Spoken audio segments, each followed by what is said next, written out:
or as to what the primary issues that those participants were telling you about? Absolutely. And what is that? Objection, Your Honor. It calls for speculation and mischaracterizes the prior testimony and discussion. Okay. We could cure the second half of the objection by simply asking a straight question and not basing it upon any statement of prior testimony or answers. Cure the second half of the objection. And I would asking a straight question. The question I think that you were posing, I just want to make sure that it's directed to the basis for his statements related to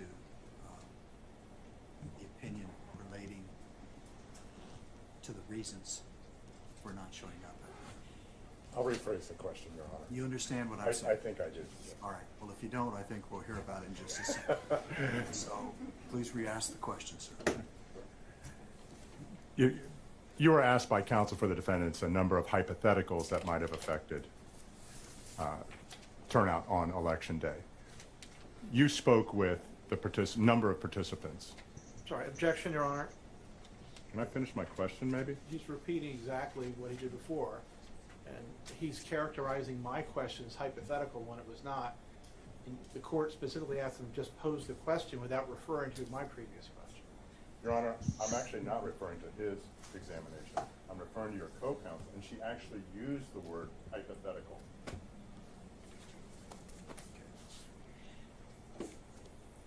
I'll overrule it, let you re-ask the question along the lines that you're asking. Just restate the question, Mr. Ross. Yes, Your Honor. Mr. Barris, you were asked a number of questions by counsel for the defendants as what possibly could have caused voter concerns on Election Day. Do you recall that? Yes. In your conversations with those voters, what do you believe was the main concern expressed by those voters? Long wait times and the ballots not reading properly generally is what they express. You were also asked by Mr. Liddy about certain events. I think he used the word if somebody talked about a knife and some kind of gory details as possibly affecting voters. Yeah, I recall. If I told you that any comments like that were made several months before the election, would any impact, any comments such as that be included in your data? Yes, as I said before, Mr. Olson, people would tell us they're simply not voting or they're voting for somebody else. It would have been included. It's after the fact. So I believe you said that you have never experienced a drop-off rate on exit polling that you experienced in November 2022 before? That's correct. And what was that drop-off rate again? The drop-off rate is normally anywhere between 5 to 8%. So for mail-in balloting, those who chose to vote by mail, the drop-off to 93% completion rate, meaning of those who said, yes, I will take your exit poll, 93% did, in fact, complete the exit poll. It was 72% for Election Day voters, which we don't see the differences like that. They're not that stark. Never have. So that was approximately a 19% drop-off rate in comparison? Approximately, yes. Out of how many polls have you conducted in your experience? Over 6 years, I think it's fair to say hundreds. Okay. Have you ever seen that much of a drop-off rate in the several hundred polls that you've conducted in your 6 years? No, I've not. Okay. Have you ever experienced anything even remotely close to that drop-off rate? And not on an exit poll, no.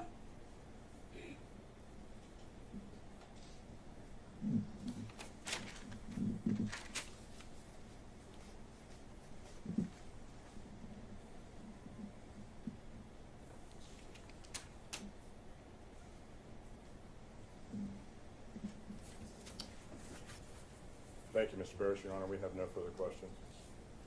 May we excuse the witness? Yes, Your Honor. Mr. Barris, you're free to go, sir. Thank you, Your Honor.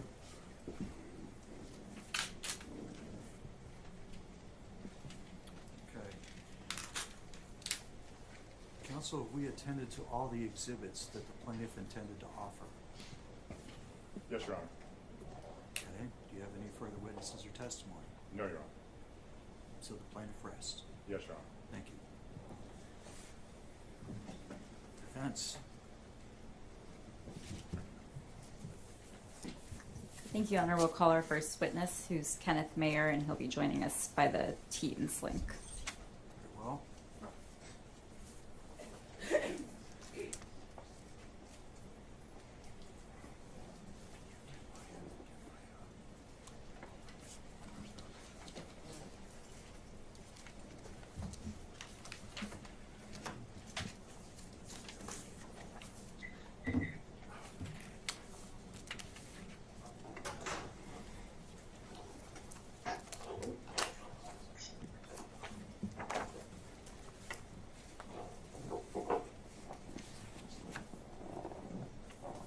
Mr. Mayor, can you hear me? I can, Your Honor. I'm going to have you sworn in, sir. If you'll raise your right hand, my clerk is going to swear you in. You do solemnly swear the testimony you're about to give will be the truth, the whole truth, and nothing but the truth, so help you God? I do. Very well. Dory, you may proceed when you're ready. Thank you, Your Honor. Good morning, Dr. Mayer, and thank you for being here. I'd like to just begin by discussing your background. So first, will you please briefly describe your education? I have a PhD in political science from Yale University that I received in 1988 in political science. I received a bachelor's in political science with a minor in applied mathematics from UC San Diego in 1982. Next, will you describe what position you currently hold? I am currently a professor of political science at the University of Wisconsin-Madison and an affiliate faculty at the La Follette School of Public Affairs, also at UW-Madison. Now, can you briefly describe some of your scholarly work and the publications in which it appears? Most of my recent scholarly work has been in the area of election administration, everything from voter turnout to wait time and non-voting, voting rights, redistricting, and also academic studies of the presidency.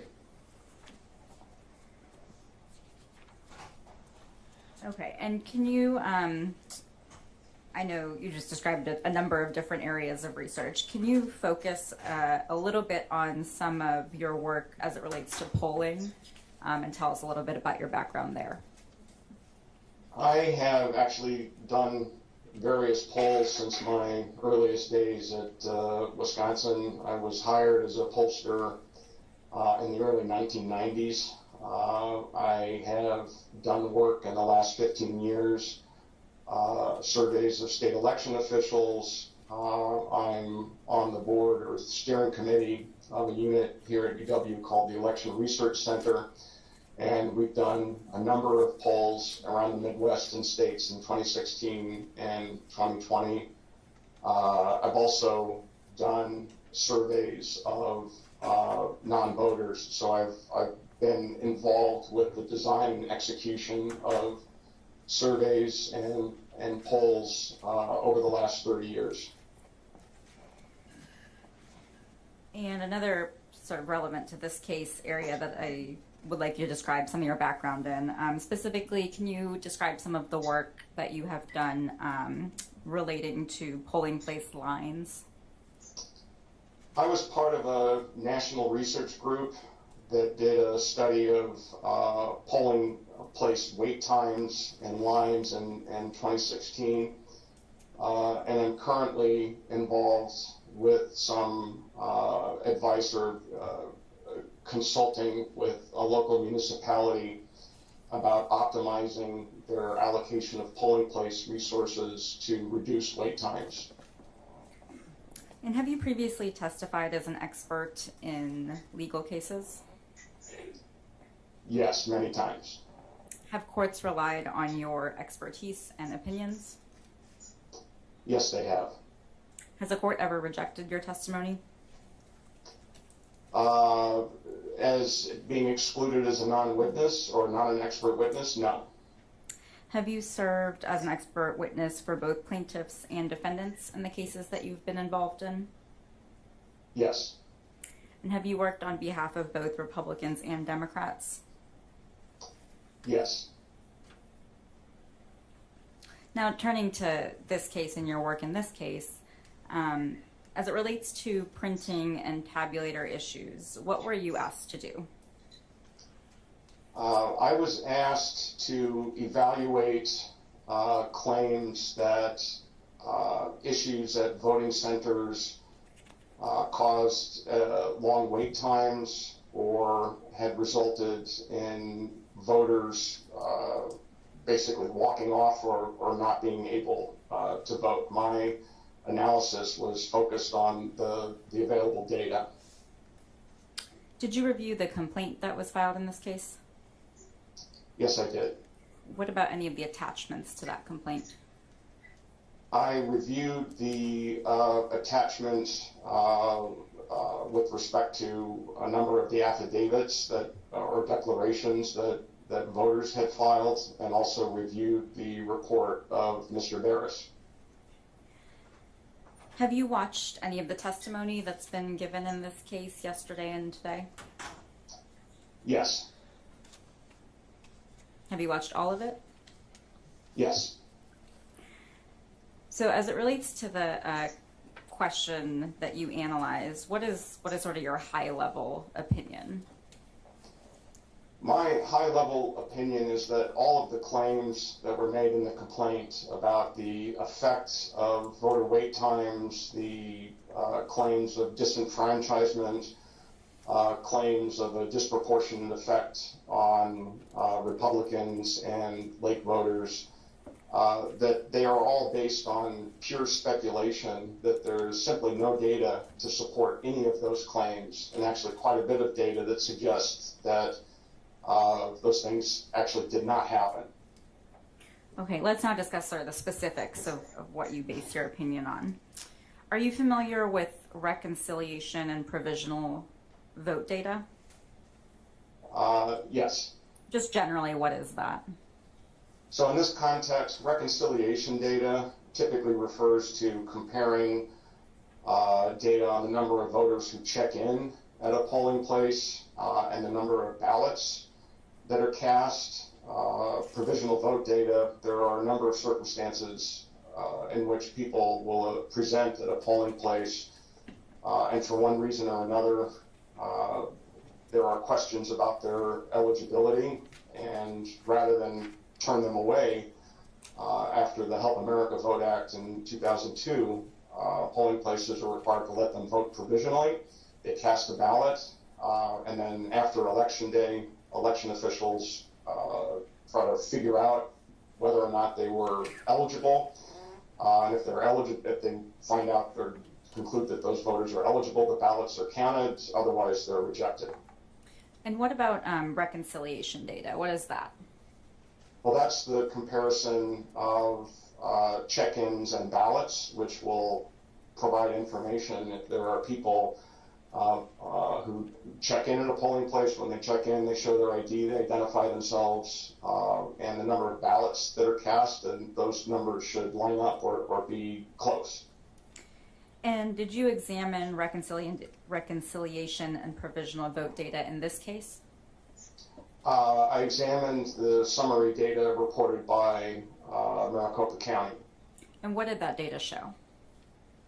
It showed that there were, I think the numbers are, there were 170 voter difference between the number of people who checked in and the number of people who cast a ballot. And we don't have information about why they were not, or they did not cast a ballot, either a ballot that wasn't counted or a potential walk-off. So that gives us an idea of the number of people who, for example, might have presented at a polling place and because of trouble with the ballot or trouble with the tabulator, simply left without putting their ballot into door 3. I've also looked at the provisional vote data, the summary data produced by the county, which shows the number of provisional ballots that were cast in the county. And what about, did you look at any data about voters who perhaps checked in at one voting location but then didn't ultimately vote there and voted somewhere else? Yes, so there is a process that voters who check in at a voting center and for one reason or another have trouble turning their ballot, or there was a tabulator issue, they didn't want to use the door 3. They had the opportunity to actually check out of a vote station and go to or vote center and go to another vote center, and it would also show up that if someone checked in at a vote center and for whatever reason didn't submit a ballot that was tabulated and they actually left the vote center without checking out and went to another vote center, that's also something that will show up in the data, because then they'll be in the registration system twice, once where they checked in initially and once where they checked in a second time. And there were, and I would have to look at the county report. I think there were 84 people, 94 people who checked out and then checked back in and voted. There were another 120 or so people who checked in and then left without checking out and then cast a ballot at a second vote center. And I think all but 13 of those ballots, or all but 13 of those voters, were able to successfully cast a ballot that was counted. Okay, so in your opinion, is there any reason to believe that large numbers of voters abandon their efforts to vote after encountering difficulties with tabulators? Not only is there no evidence that that happened, the evidence that exists suggests strongly that that did not happen.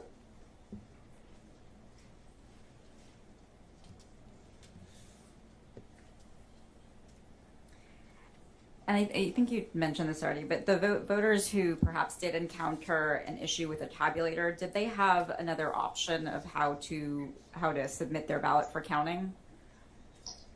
Yes, they could have submitted them into what Arizona calls door number 3, which is just a storage area within the tabulator that the voter submits their ballot, and then it is later either tabulated at a tabulator at a central location, or if it's not readable or there's an issue with the pens or the ambiguity of the mark, it's duplicated and then tabulated. So there was a fail-safe option for voters who could not get their ballot to be read by a tabulator at a vote center.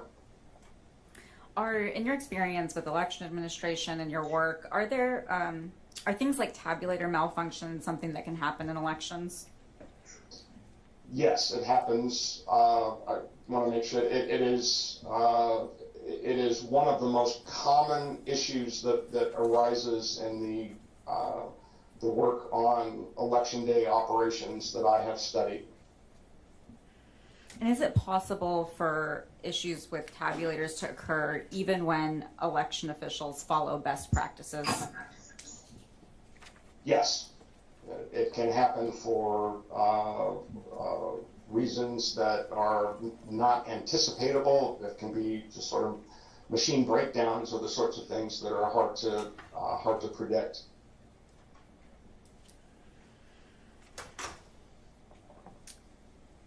When tabulators do break down, is that a reason to suspect that the integrity of the election results are somehow compromised? No, it's not. Are you familiar with the Cybersecurity and Infrastructure Security Agency? Yes, I am. What is that? It is a unit within the Department of Homeland Security that was created to address critical infrastructure problems and cybersecurity problems, and I believe it was in 2017 when election infrastructure was declared a critical infrastructure. It became part of the purview of that unit within DHS. Has that agency put out any information or guidance on sort of how to think about tabulator malfunctioning? and whether that has any effect on election integrity? Yes, they have. They put out information that provides their conclusion that when you have a paper ballot, that's a physical record, and that's universally agreed to be the best way to secure the integrity of elections, because you have a physical representation of the vote. And they put out information to combat misinformation that says that the fact that there's a paper ballot means that tabulator malfunctions actually don't undermine the integrity of elections, because even if one tabulator is not able to count a ballot, the ballot is still there. It can be counted. So in the view of CISA, a tabulator problem does not compromise the integrity of an election when you have a paper ballot.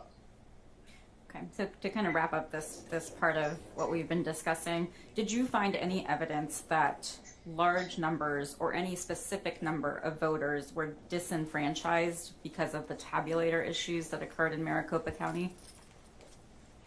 No, and I'll restate this as about what I said earlier. Not only is there no evidence that occurred, the evidence that we have and things that we can directly observe suggest conclusively that did not happen. Okay, let's next discuss the lines at voting centers in Maricopa. What does the data show about wait times in the 2022 general election in Maricopa? Working with the data that the county produced, it does indicate that there were long wait times, sometimes exceeding an hour and a half or 2 hours at some vote centers.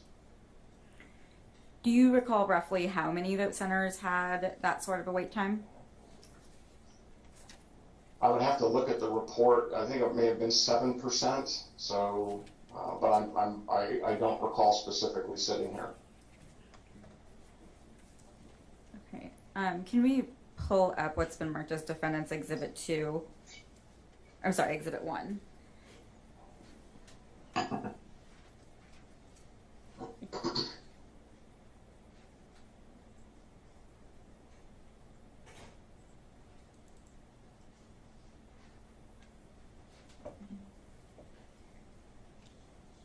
And we can turn to page 8.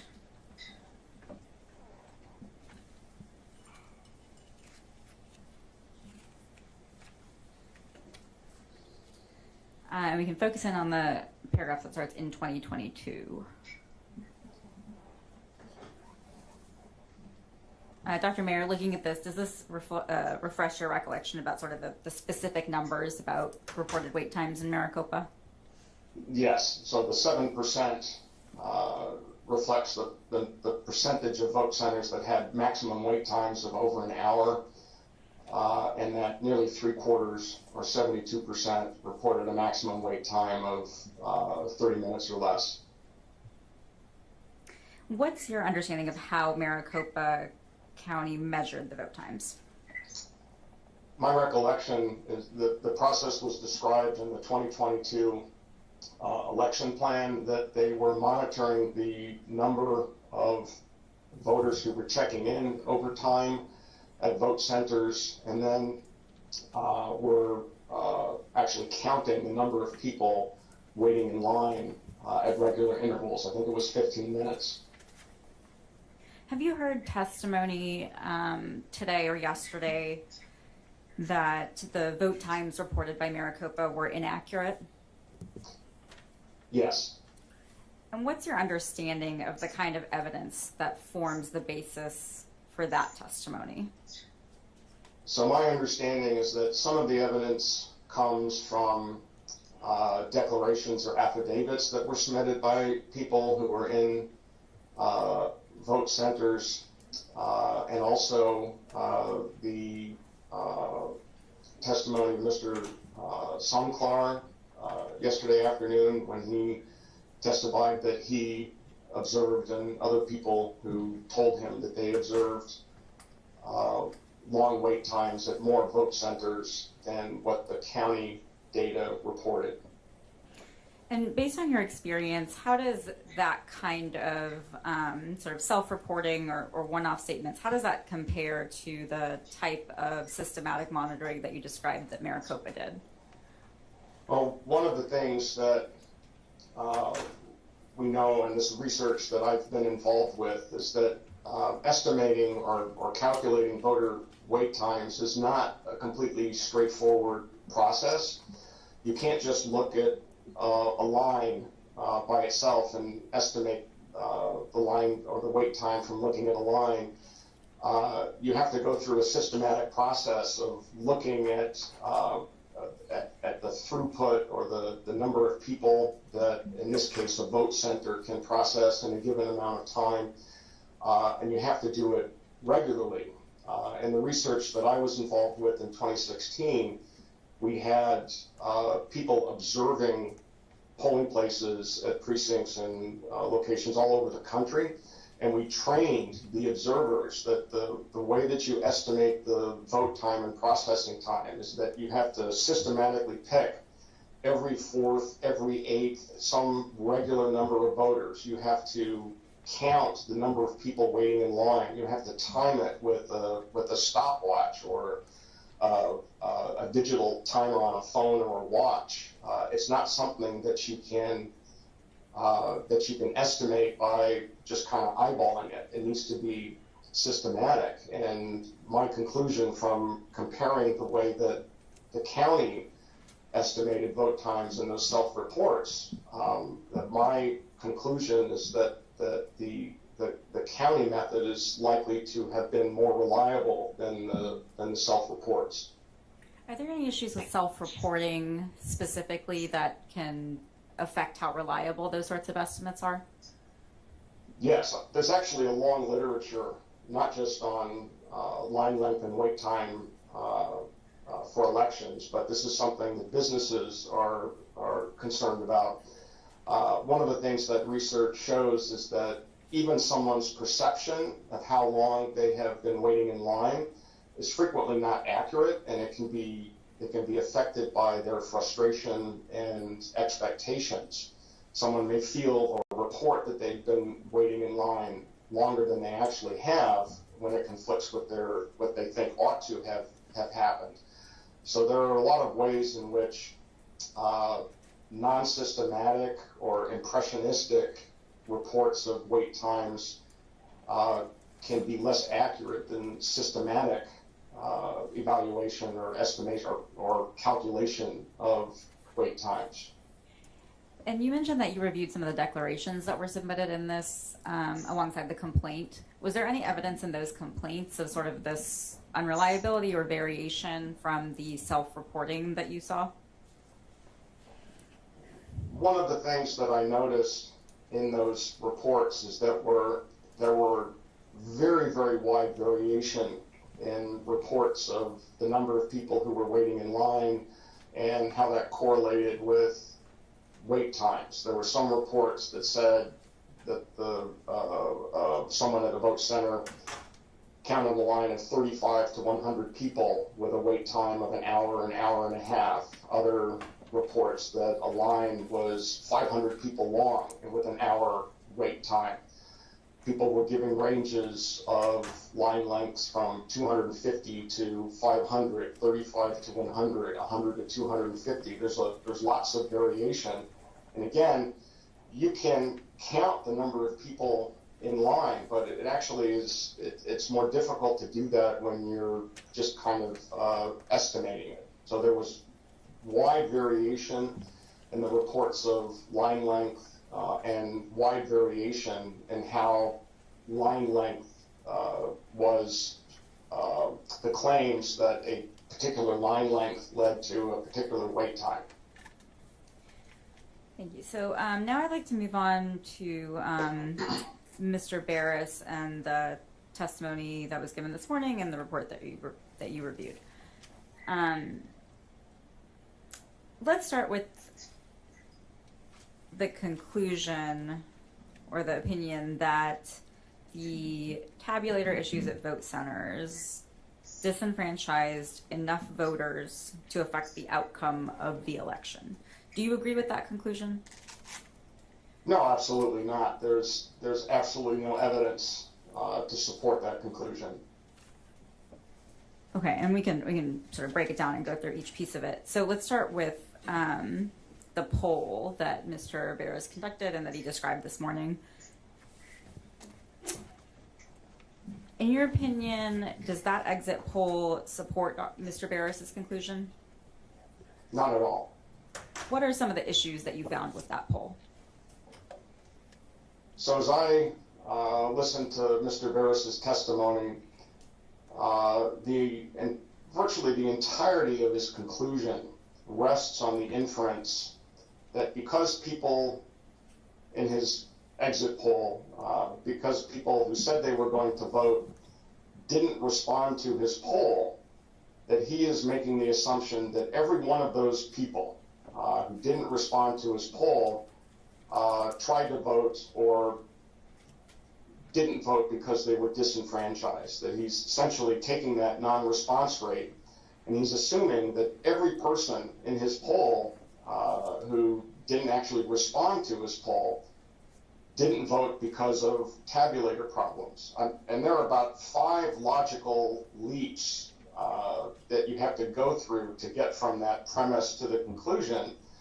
And there's just no evidence to support that contention. It's just a series of assumptions and speculation.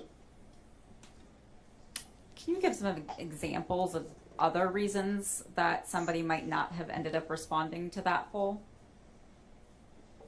One of the reasons is that people often say they're going to vote when they are not going to, when they don't vote. There's research from 20 years ago that shows that when you validate vote records, and again, when you are doing an exit poll or you're connecting with a voter or a registrant because of being able to identify them in a voter file, you know who they are, and you can follow up and see if they actually voted. There's research from sort of the early 2000s that show that sometimes 25-30% of people who say they're going to vote actually don't vote. So that's one possibility, is that the people who said that they were going to vote didn't vote. So that's one possibility.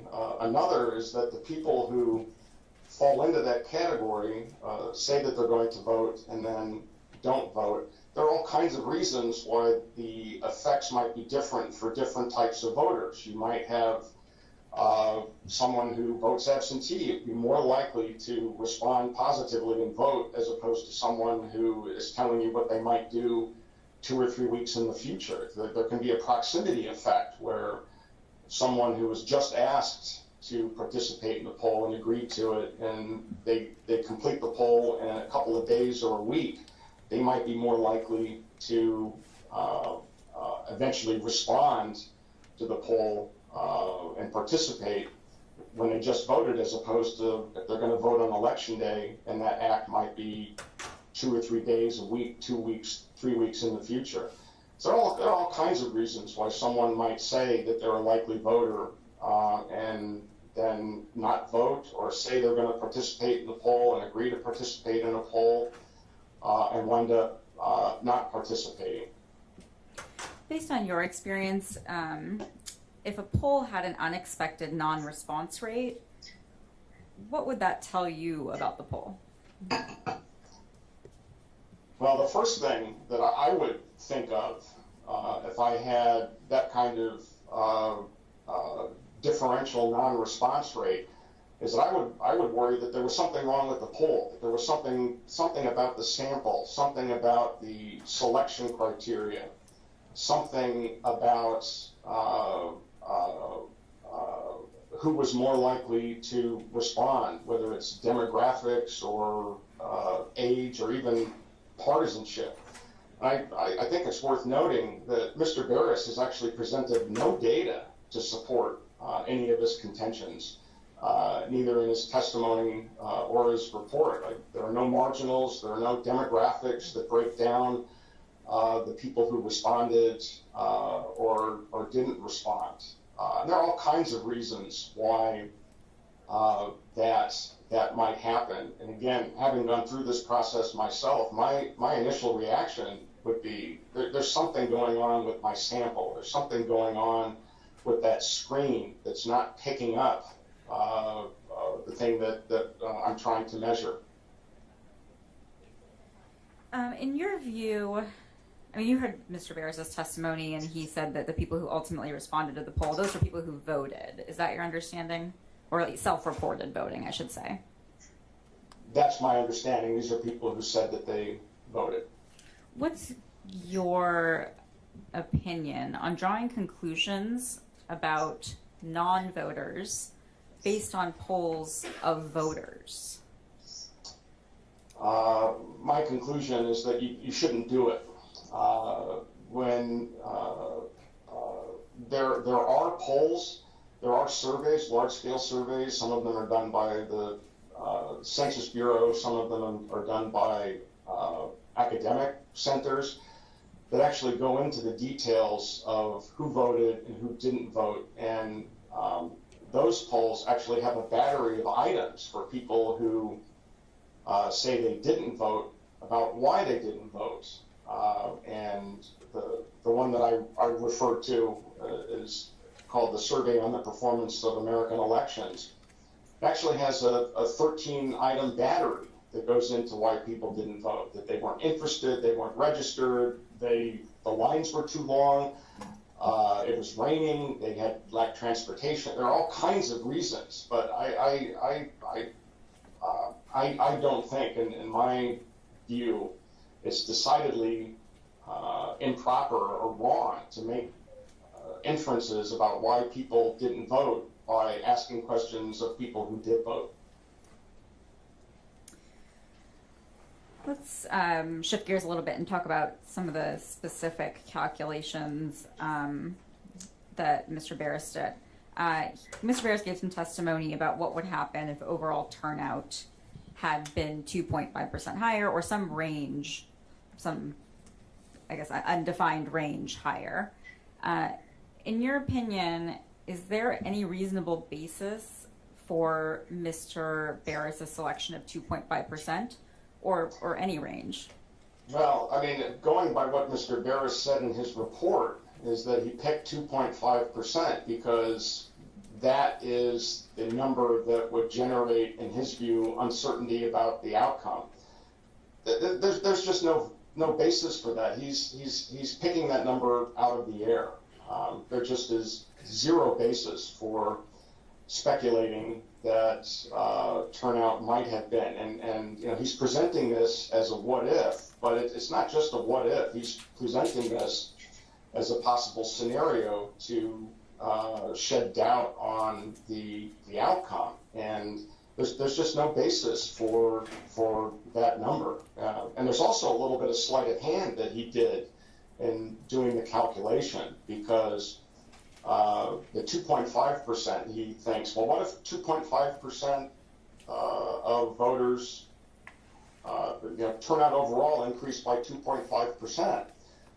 Well, he's assuming that every one of those 2.5% would vote like an election day voter. And there's just no basis for that. If he wants to say that turnout will go up by 2.5%, well, fine. But those voters, most of them will vote early or absentee. Some of them will vote on election day. You want to speculate that turnout goes up by 2.5 or 5% or 10%.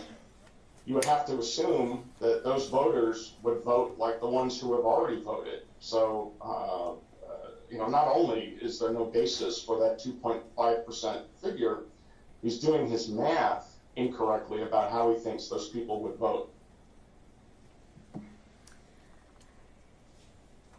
So kind of putting aside the kind of fundamental flaws that you just described with Mr. Barris's process, can you talk a little bit about the actual calculation he did using that 2.5%, and any issues that you see with that calculation? Sure. That he speculated. So this is all just a counterfactual that he's making up, and asking what would happen if 2.5% more people voted. He's applying that 2.5% to the total number of people who voted in Maricopa County. So he's counting election day voters, early voters, people who dropped off, the total number of voters. When what you would have to do, if you were thinking about what a 2.5% election day turnout difference would make, you would have to think about who hasn't voted, taking the population, the registered voters minus the people who voted absentee or early, minus the people who voted on election day, minus the people who dropped off their ballots on election day, minus the people who voted provisionally. And that gets you down to about 900,000 voters. And so if he wants to speculate about what a 2.5% turnout increase might be, that's the population that you would have to look at. And again, that's not 39,000, which is his top level result. That's about 21,000 and change. So total election day turnout was about 250,000 people. Had there been 39,000 more voters, what sort of increase in election day turnout are we talking about there? That would be about a 16% increase in election day turnout.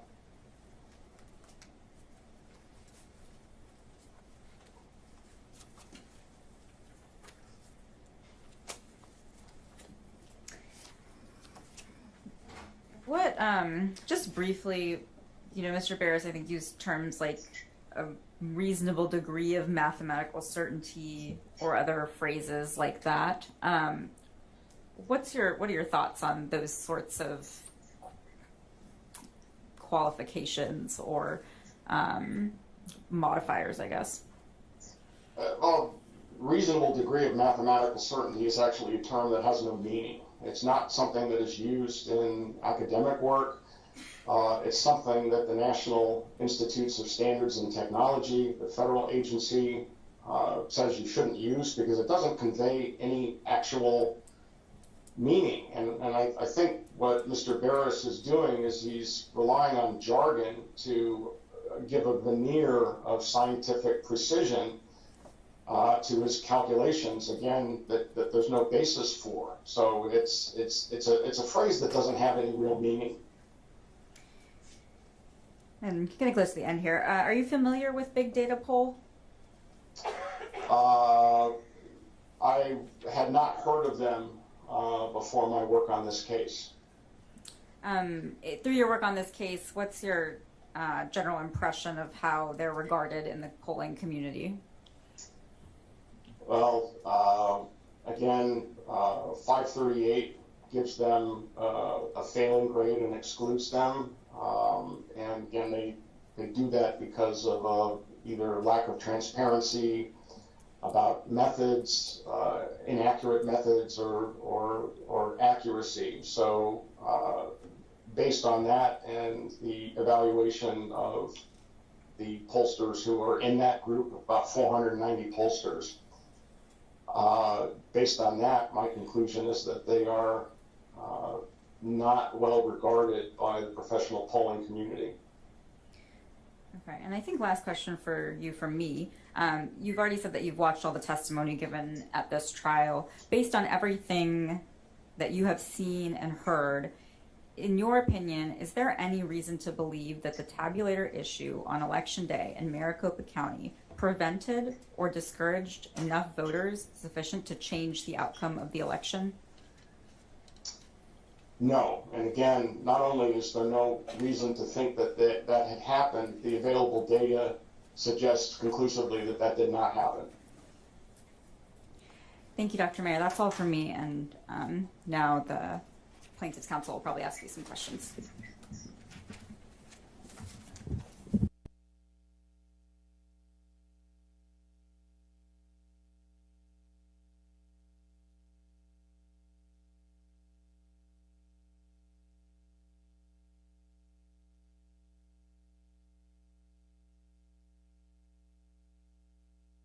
Which is Defendant's Exhibit number 1, I believe.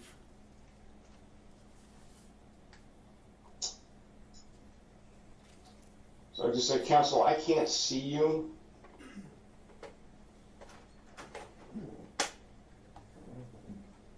Can you see the exhibit, Mr. Mayor? Dr. Mayor, please. I'm sorry. I apologize, Dr. Mayor. Can you see the exhibit, sir? No, Your Honor, I can't. I don't have an iPad. Oh, that. Can you turn that on or something?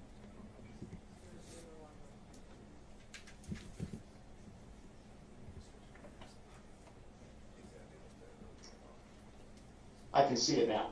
Okay, good. Thank you, sir. All right, Mr. Mayor. Let me read you the first paragraph of your report. You state, and you drafted this report before the court sustained the certain claims in this complaint, correct?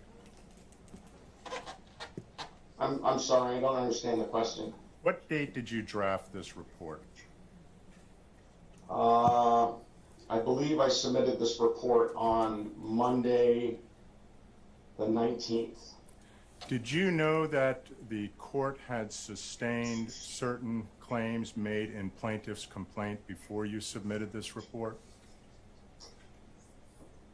No. Okay. So in your report, you state in the third paragraph, the allegations are reminiscent of false claims made about the 2020 election, in which former President Donald Trump and his supporters made absurd arguments about election fraud in multiple states, including Arizona.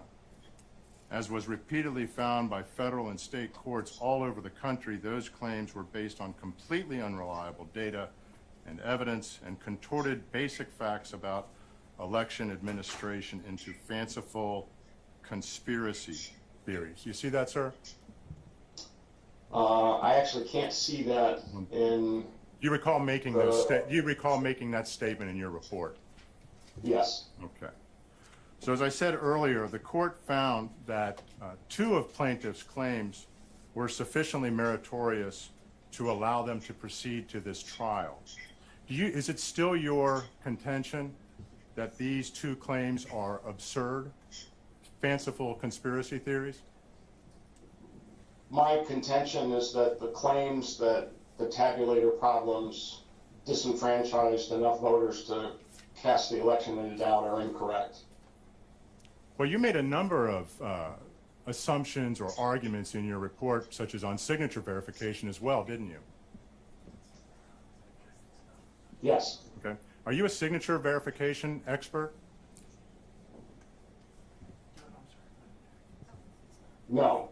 My conclusions were based on data on signature rejection rates. Huh. Did you ever review the 6,000 examples of mismatched signatures that plaintiffs put forward to the court? Objection, Your That's Honor. as an exhibit to their complaint? Objection, Your Honor. This is all relating to claims that have been since dismissed from the case. And we're not part of the direct examination or anything that Mr. Mayor has testified to today. Okay, scope of cross isn't going to apply. Relevance. Your Honor, he submitted this report. He is making a number of arguments and opinions on issues, and this goes to his bias. So he is castigating all of plaintiff's claims, calling them absurd, calling them conspiracy theories, and he in fact has no basis to make any of those arguments, and that's what this shows. Okay, hold on. The report isn't in evidence. Nobody's offered it in evidence, and frankly, it's not coming into evidence, as none of your experts' claims or reports are in evidence. So, you're the one the door wasn't opened for, so to speak, as to those issues. You're addressing credibility. Yes, Your Honor. By going into the counts that were dismissed. So,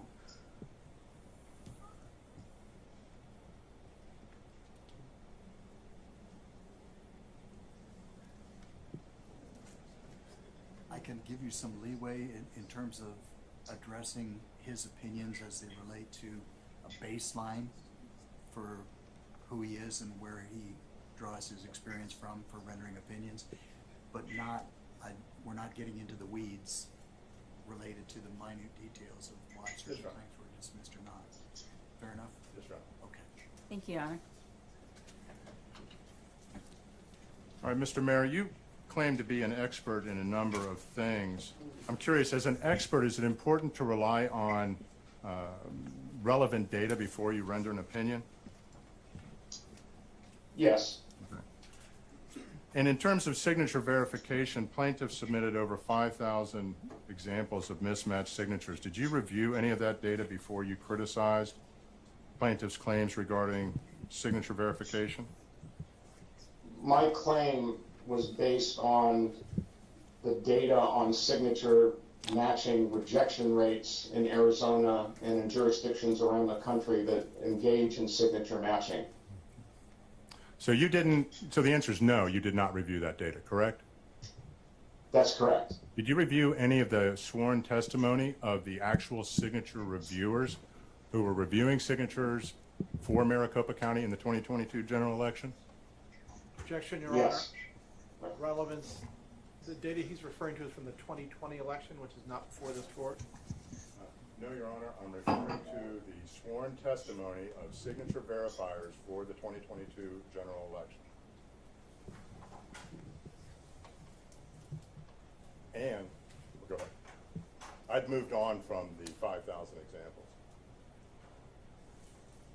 I'm puzzled.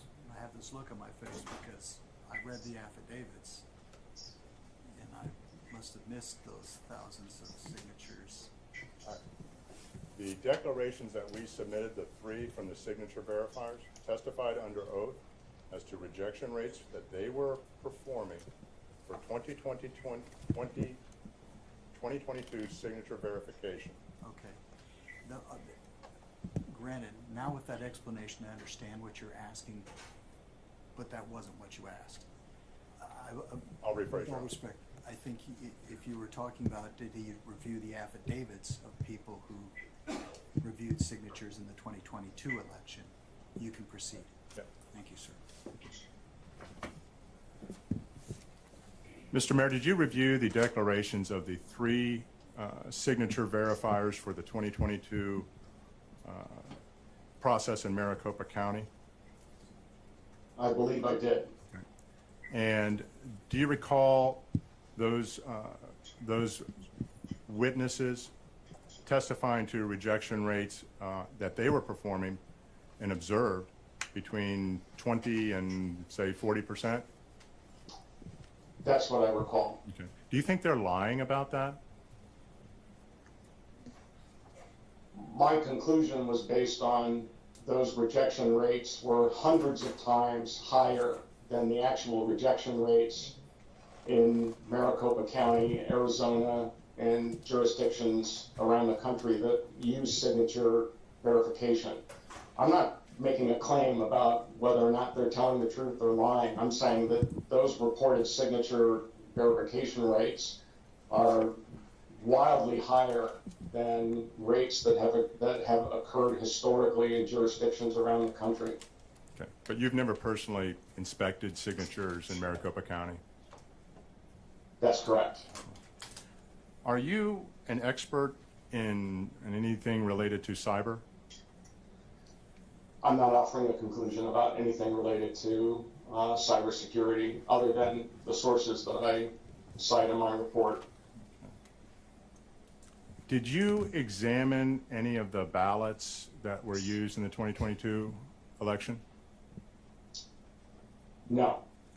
Are you aware that plaintiff's cyber expert examined ballots used in the 2022 election? That's what he testified to. So you are aware of it? Yes.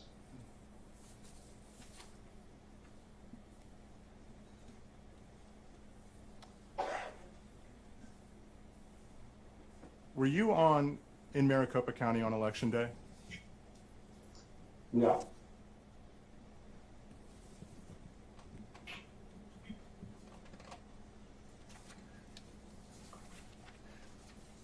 So you didn't observe any of the events that occurred on election day? That's correct. You gave some testimony on the reported wait times of Maricopa County. Do you recall that? Yes. What did you do to verify the accuracy of Maricopa County's data? I relied on the data that was reported by the county. So you did nothing to verify the accuracy of that data, correct? That's correct.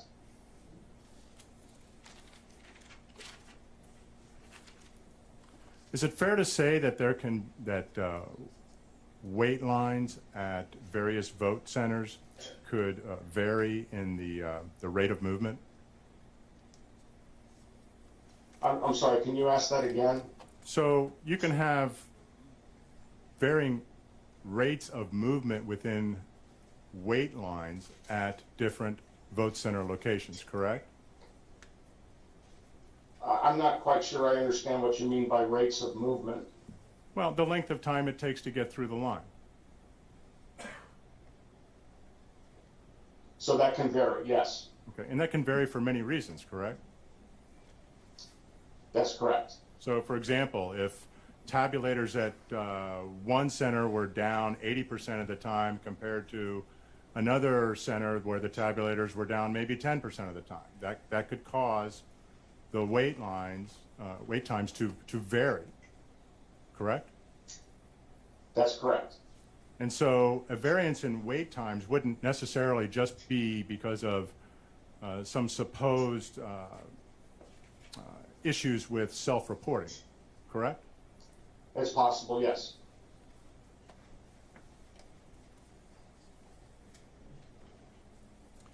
You had asked some questions about the 2.5% that Mr. Barris referred to in terms of the projected increase in overall turnout. Do you recall that?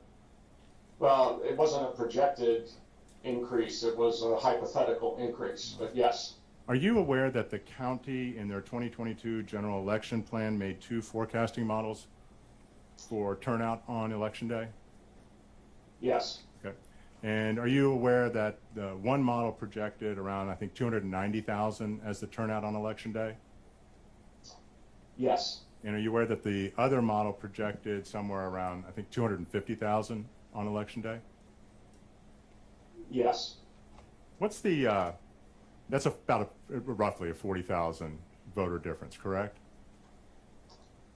290 That's minus correct. 250. What's the percentage on the overall turnout of that 40,000 delta? Approximately. So you're asking what's 40,000 divided by total turnout in Maricopa County? Yes, for 2022. I mean, I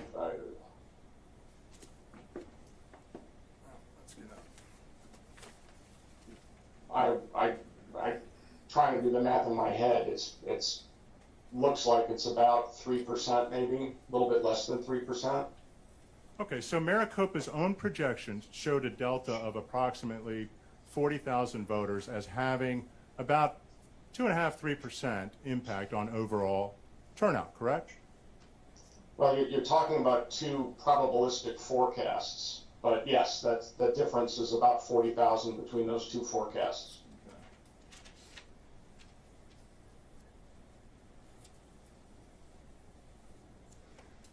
You testified that it's speculative to think that Republicans would be disproportionately affected by increased wait times and what even Supervisor Gates referred to as chaos on Election Day. Is that your testimony? I'm not sure that was my testimony. I don't think I said that when I was testifying. Well, did you testify that it was speculative that Republican turnout on Election Day would be affected disproportionately by issues arising on Election Day? With respect to turnout, yes, that's speculative. Okay.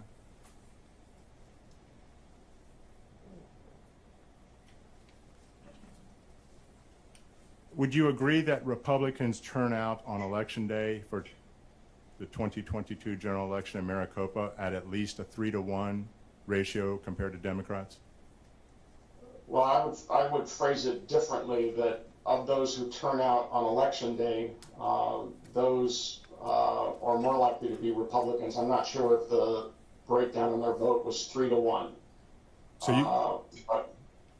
So you don't know what the ratio is? Well, you could look at it with what the vote actually was. Mm-hmm. Do you know what the vote actually was? The ratio between Republicans and Democrats on election day? Specifically with regard to election day turnout, Yes. I think it was in the range of 70%, but I'm not certain what the precise figure is. So 70% favoring Republicans to Democrats? Well, in terms of the vote.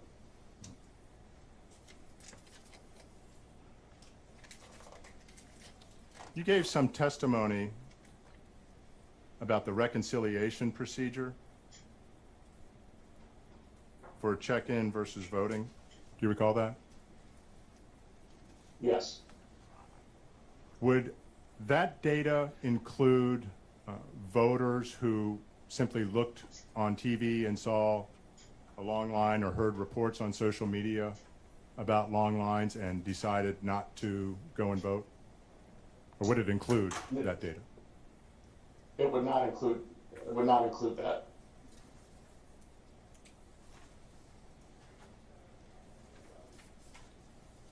Thank you. I have no further questions. Redirect. No redirect, Your Honor. Okay. Can we excuse the witness then? Yes, Your Honor. Thank you. Thank you, Dr. Mayer. That'll conclude your participation. Your excuse, sir. Thank you, Your Honor.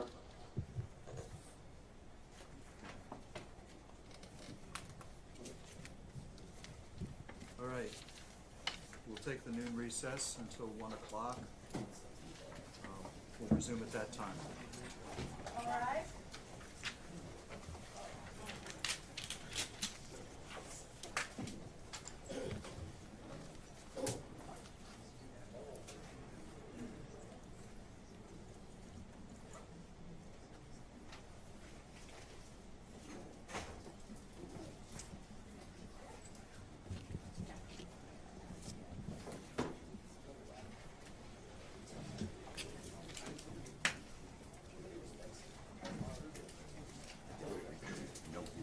Nothing. And the way you said it. Well,